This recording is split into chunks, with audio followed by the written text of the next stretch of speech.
તમારું નામ? યોગેશભાઈ ચાવડા. તમારે શું સમસ્યા છે?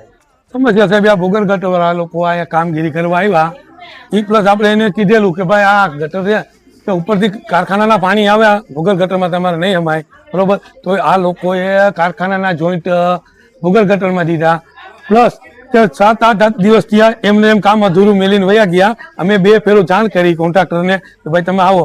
એના કારણે સાહેબ હાલતા મારા મમ્મી પડી ગયા, 2 હાથ ભાંગી ગયા બરોબર. આવી આ નગરપાલિકાની બેદરકારી છે. અમે ત્યાં જાણ કર્યા છતાં આ લોકો કોઈ જવાબ દેતા નહોતા. આ મારા મમ્મી પડી ગયા અને એને ખબર છે કે આ લાગી ગયા ઓપરેશન આવશે એટલે આ લોકો તાબડતોબ આવ્યા. નકર 7-8 દિવસ ત્યાં કોઈ જવાબ દેતું નહોતું અમને બરોબર. ત્યાં રૂબરૂ રજૂઆત કરતા કોઈ જવાબ દેવા હાજર જ કોઈ જવાબ દેવા રાજી જ નહોતું.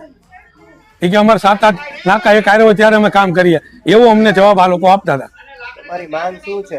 સર માંગ તો શું હોય ને કે એ લોકોને અમે કીધું હતું કે ભાઈ આ પાણીની લાઈનો અમારે અહીંયા ભૂગર્ભ ગટરની બાજુમાં જ છે બરોબર, તો તમે આ પાણીની લાઈનો સાથે આ ભૂગર્ભ ગટરની લાઈન તમે નાખી અને આ કારખાનાના જોઈન્ટ આ લોકોના કારખાના વાળાને તમે દીધા તો ભવિષ્યમાં આ પાણીની લાઈનમાં કલર વાળું પાણી એમાં ભરશે